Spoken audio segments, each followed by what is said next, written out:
잠언서의 전체 내용은 7개의 모음집으로 이루어져 있습니다. 그래서 7개의 모음 가운데서 모음집 중에서 첫 번째 모음집이 잠언서 1장부터 9장까지 쭉 소개가 돼요. 그래서 10장에서부터 또 이제 두 번째 잠언의 내용 모음집이 시작이 됩니다. 10장 1절에 보면 솔로몬의 잠언이라 이렇게 하면서 두 번째 모음집의 내용들이 시작이 되는데, 우리가 쭉 읽어온 바와 같이 이 잠언 제1집의 여러 장을 통해서 계속 반복적으로 소개되고 있는 내용이 이 음란의 문제입니다. 성적인 탐욕, 또 성적인 타락의 문제, 이와 반대하여서 순결의 문제를 대단히 반복적으로 표현해주고 있다는 사실을 우리가 확인하게 됩니다. 5장에서 소개가 되고 또 6장에서 소개가 되고 오늘 읽는 이 7장 전체에서도 역시 이 문제를 다루고 있다 하는 것입니다.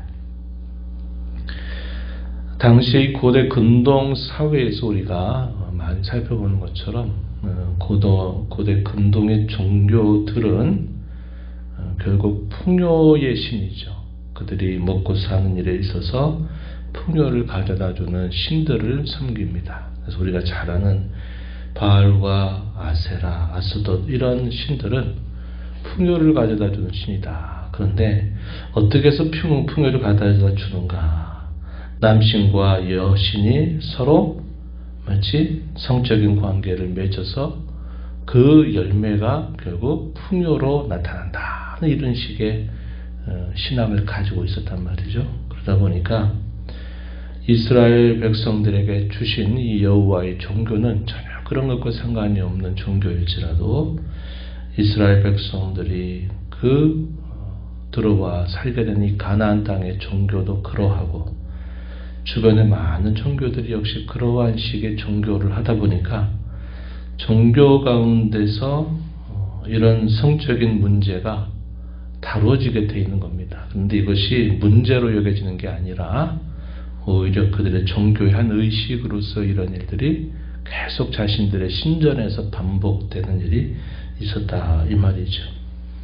신전에서 이런 일들이 계속 반복이 되면 이게 그들이 사는 사회 속에서 어떻게 될까요?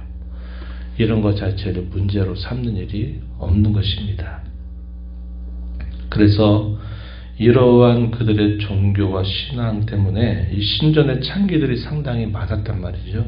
그래서 그들이 남자들을 유혹하는 경우들이 적지 않았다 한 것입니다. 오늘 우리가 생각하는 이런 세계관과는 많은 차이를 보이고 있는 시대였다 하는 거죠. 그렇기 때문에 이스라엘 백성들이라 하더라도 그들이 하나님의 말씀을 듣고 그 말씀을 지켜 살고 하나님을 모시고 살면 그게 그들에게 큰 문제거리가 되지 않지만, 그들이 하나님을 모신 일에 느슨해지고 그들이 하나님 백성들보다 이방 사람들과 서로 만나 교류를 하다 보면 이러한 일들에 쉽게 노출되는 경우들이 많았다 하는 것입니다. 그래서 여호와의 종교에서는 이런 문제를 엄격하게 간음죄로 해서 하나님 앞에 이게 큰 죄가 된다, 또 배우자에 대한 큰 죄가 된다 하는 것들이 분명한 내용으로 있지만, 이 이방 사람들에게 있어서는 이런 문제가 크게 문제거리가 되지 않았다 이 말입니다. 그러다 보니까 당시에 이런 잠언집 가운데서 이러한 일들에 대한 강조가 많이 되고 있고 반복되고 있다는 것을 우리가 이해할 수 있겠다 하는 것입니다. 이러한 이해를 가지고 우리가 이런 말씀을 살펴보면 더 많은 이해를 우리가 할 수 있으리라 여겨집니다. 우리가 읽은 이 말씀 가운데서 1절부터 5절의 이런 내용에서도 또다시 먼저 전제하면서 가르치는 교훈이 있죠. 그게 뭡니까? 1절부터 5절 내용에서 소개된 것처럼 내 아들아 내 말을 지켜라. 내 계명을 간직해라. 내 계명을 지켜 살고 내 법을 내 눈동자처럼 여겨라. 지켜라. 이것을 내 손가락에 매며 이것을 내 마음판에 새기라. 지혜에게 너는 내 누이라 하며 명철에게 너는 내 친족이라 하라. 우리가 6장에 읽을 때에도 6장에서도 이러한 내용들을 먼저 강조했습니다. 어떤 내용이 소개가 됐습니까? 비슷한 내용이죠. 6장 20절부터 23절의 내용에서도 그런 많은 유혹들에 빠지지 않기 위해서 지혜의 길을 기울여야 된다. 지혜를 지켜야 된다 하는 내용을 강조한 바가 있습니다. 여기서도 역시 그러한 강조가 이어지고 있다는 사실을 확인하게 됩니다. 그래서 여기 지혜를 누이처럼 불러라. 명철을 친족처럼 여겨라. 이것을 가까이 하라는 말이죠. 그렇게 하면 어떻게 된다고 약속합니까? 5절 말씀에 그리하면 이것이 너를 지켜서 음녀에게 말로 우리는 이방 여인에게 빠지지 않게 할 것이다. 이렇게 먼저 중요한 지침을 준 것입니다. 그리고 실제로 어떤 한 어리석은 청년이 이 가늠하는 이 여인에게 어떻게 유혹을 받아서 어떻게 빠져들어가고 그 결말이 어떻게 되는가 하는 것을 자세하게 묘사하고 있는 내용이 소개됩니다. 6절부터 23절 내용에 소개가 돼요. 한번 보십시오. 6절에 보니까 내가 내 집 들창으로 살창으로 내다보다가 어리석은 자 중에 젊은이 가운데 한치 없는 자를 보았다. 그가 거리를 지나 음료의 골목 모퉁이로 가까이 하여 그의 집으로 가는데 저물 때 황혼 때 깊은 밤 흑암 중에 그때 귀생의 옷을 입은 강교한 여인이 그를 맞았다. 이렇게 말했습니다. 이 여인은 어떤 자인가 말하기를 11절 12절에 떠들며 번악하며 그의 발이 집에 머물지 아니하여 어떤 때는 거리 어떤 때는 광장 또 모퉁이마다 서서 사람을 기다리는 자다. 그 여인이 찾아온 그 청년을 붙잡고 입 맞추고 부끄러움을 모르는 얼굴로 그에게 말하기를 13절 14절 이하로부터 쭉 소개하는 내용인데 종교적으로 물질적으로 쾌락적으로 방종함으로 이 젊은 청년을 유혹합니다. 그 내용이 소개되죠. 14절에 보면 내가 화목제를 드려 서운한 것을 오늘 갚았다. 이러므로 내가 너를 맞으려고 나와 내 얼굴을 찾다가 너를 만났다. 내 침상에는 여호와 애굽의 문이 있는 이불을 폈고 몰약과 침향과 계피를 뿌렸다. 오라 우리가 아침까지 흡족하게 서로 사랑하며 사랑함으로 희락하자. 남편은 집을 떠나 먼 길을 갔는데 보름날이나 집에 돌아올 것이다. 고운 말로 유혹하고 입술에 호리는 말로 꾀했다. 이렇게 말합니다. 그 유혹을 받은 그 청년이 그 말을 듣고서는 결국 따라 들어가는데 그 모습을 뭐라고 소개합니까? 22절에 소가 도수장으로 가는 것 같고 미련한 자가 벌을 받으려고 쇠 사슬에 매이러 가는 것과 똑같다. 이렇게 말했습니다. 결말이 어떻게 됐는지 소개하기를 23절에 필경은 화살이 그 간을 뚫게 될 것이다. 새가 빨리 그물로 들어가되 그의 생명을 잃어버릴 줄 알지 못함과 같다. 유혹하게 되는 이런 구체적인 모든 과정들을 소개를 해주고 있습니다. 14절에 종교적으로 꾀는 게 뭐예요? 내가 화목제를 드려서 서운한 것으로 갚았다. 아까 그런 부분들을 떠올리면 될 겁니다. 이방의 신전에서 제사를 드리면서 그 신을 만족해 하고 흥분시키는 일을 했던 것들을 우리가 떠올려 볼 수 있죠. 이스라엘 종교가 시간이 흘러가면서 어떤 식으로 변질이 되냐면 우리가 아는 바와 같이 여호와 종교와 이방 종교가 나중에는 혼합돼 버리죠. 그래서 여호와 하나님의 이름을 부른다 그러면서도 그 방식을 보면 이방신을 섬기는 방식을 채용해 가지고 여호와 하나님을 섬기는 겁니다. 이 말도 안 되는 일들이 이스라엘 역사 속에서 많이 이게 이루어지게 되죠. 이게 결국은 분열된 두 나라, 북이스라엘 나라, 남유다 나라가 결국 시간 속에서 패망하게 되는 아주 결정적인 이유가 되었던 겁니다. 하나님을 섬기는 것과 이방신을 섬기는 것이 섞여 있는 신앙이 되다 보니까 결국 종교적인 타락, 사회적인 타락, 도덕 윤리적인 타락 이런 것들이 계속 많아지게 되면서 결국은 하나님이 이방 나라를 몽둥이로 들어가지고 자기 백성들을 징벌하신 일이 결국 이 나라의 패망으로 이어졌던 것을 우리가 잘 기억합니다. 그래서 이러한 일들, 우리로서는 말도 안 되는 말인데 그 여인의 꾀기를 종교적으로 내가 화목제를 서운한 것을 갚았다 이렇게 말하고, 물질적으로는 여호와의 굽에 문이 있는 이불을 폈고 몰약과 침향과 계피를 뿌렸다. 쾌락적으로는 또 뭐라고 말합니까? 아침이 될 때까지 흡족하게 사랑하고 서로 희락하자. 또 이렇게 유혹을 합니다. 남편이 먼 길을 떠나서 돌아올 일 없으니까 괜찮다, 안심해라 그러면서 방종의 태도를 여전히 보이고 있다는 것입니다.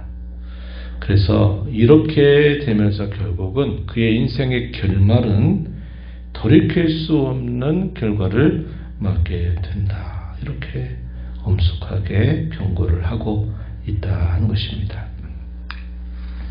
마지막 부분에 가서 보게 되면은 이 비유를 통해서 경고를 덧붙여주고 있어요. 24절에 보니까 이제 아들들아 내 말을 듣고 내 입의 말에 주의하라.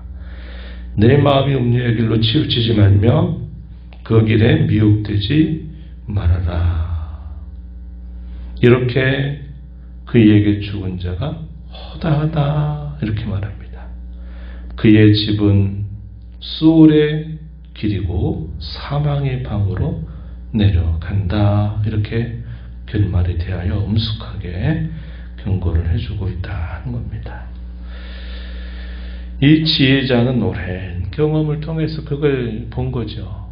이런 일들이 그냥 어쩌다 한 번 있는 게 아니라 사람의 본성 속에 자리 잡고 있는 이 부패한 마음들이 늘 있어서 이러한 것들을 미혹하는 사람, 또 이런 미혹에 말려드는 사람들이 많아서 그 결말로 인하여 패망하고 죽은 자가 이미도 그렇게 많다. 이렇게 이야기를 해주면서 그러한 일에 절대로 미혹받지 말아야 된다는 사실을 강조하고 있다는 겁니다. 어떻게 그렇게 하라는 거예요? 계속 우리가 살펴보는 것처럼 지혜를 마음에 깊이 간직하라는 겁니다. 지혜를 찾으라는 거예요. 그 지혜를 떠나지 말라고 하는 것입니다. 오늘 우리가 읽은 7장 1절부터 5절의 내용이 중요한 지침이 되는 것입니다. 이런 지침을 멀리하게 되면 이러한 많은 유혹들에 결국 다 말려 들어가서 이러한 패망에 가까운 결말을 맞게 되고 만다는 사실을 이야기해주고 있다는 겁니다. 이러한 말씀들을 우리가 좀 더 넓게 적용하면 어떻게 적용할 수 있느냐? 이 세상을 성경은 뭐라고 비유합니까? 큰 음녀 바벨론이다. 이렇게 비유해요. 우리가 계시록, 특히 요한계시록의 내용에 보게 되면 바벨론이라고 하는 그 과거의 역사 속에 있었던 그 나라를 하나의 말로 삼아서 이 음녀 바벨론에 그들이 미혹을 당해서는 안 된다. 이렇게 이야기하는 겁니다. 이 세상을 그렇게 비유한 겁니다. 세상 속에 있는 탐욕, 세상 속에 있는 자랑, 세상 속에 있는 즐거움, 쾌락, 이런 것들이 가득한 이 세상에 우리가 젖어 살다 보면 결국 우리도 이러한 죄에 빠지게 되면 우리가 영적으로 하나님을 멀리하게 되는 이런 간음에 빠지게 되는 일이 따라오게 됨을 우리가 알게 되는 것입니다. 그래서 우리가 이러한 세상 속에 살면서 그 미혹에 말려 들어가지 않으려면 어떻게 해야 될까요? 지혜가 되신 예수 그리스도, 그분을 우리가 늘 중심에 모시는 일에 우리가 집중해야 되고, 그분이 우리에게 주시는 그의 말씀으로 충만할 때 우리가 이 세상 가운데 살면서도 이 세상의 유혹에 빠져들지 않게 되는 것입니다. 그래서 그 원리가 똑같은 거예요.